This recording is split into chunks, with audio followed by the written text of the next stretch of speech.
So let us see some terms regarding to insurance. So one is a lapsed policy.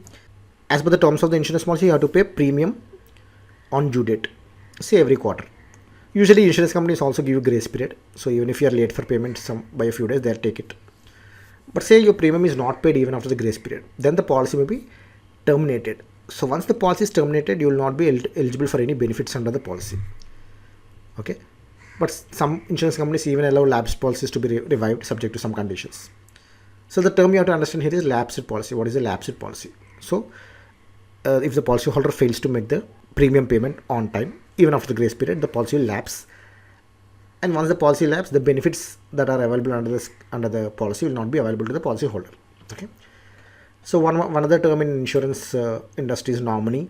So nominee is the person who will receive the benefit in case of death of the policyholder. Okay. So at the time of buying the policy itself, the policyholder will be given an option of naming the nominee. Okay. Nominee is usually spouse or children or parents. Okay.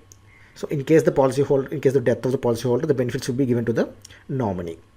So in interviews, they can ask you who is a nominee. Then there is another term called agent. So agent is a person who represents an insurance company and sells policies on its behalf. So you might have come across people who market insurance products. So they are agents, insurance agents. Actually, there are two types of insurance agents. One is independent agents and other is exclusive, captive or exclusive agents. So independent agents may represent many insurance firms.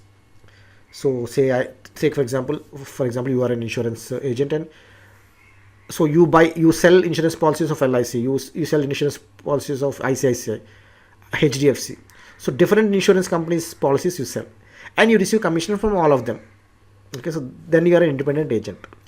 Then there are captive agents. So captive agents or exclusive agents, these are exclusively employed by a particular insurance company, and they only sell policies of that particular company. Okay. So besides salary, these insurance agents will be given commission on the policies they sell. So the more policies they sell, the more commission they earn. Okay. So in interviews, they can ask you who is an insurance agent, what are the two types of insurance agents, who are independent agents, who are captive agents.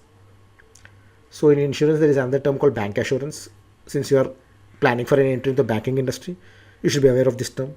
Bancassurance means selling insurance products through banks. You have to understand that banks have a lot of customers, lakhs and even crores of customers. So that is a huge customer base. So this is an opportunity for an insurance company that if they can somehow tie up with the bank, they can sell their insurance products to the bank customers. Okay. So banks and insurance company will tie up, and the bank will sell insurance products. So what is the advantage for insurance companies? It will open up a huge market because banks have a large number of branches and millions of customers. The insurance companies can piggyback on the network of the branches of the bank, and they can sell their policies. The advantage for banks is they get fees. They get commission for the policies sold. This is a fee-based income, non-interest income. Interest income means that is different. That is income which banks receive from loans. So banks give loans, they get interest. That is interest income. That is different. All this is non-interest income, fee-based income. Okay. So in interviews, they'll ask you what is meant by bank assurance, what is the advantage of bank assurance for insurance companies, and what is the advantage of bank assurance for banks.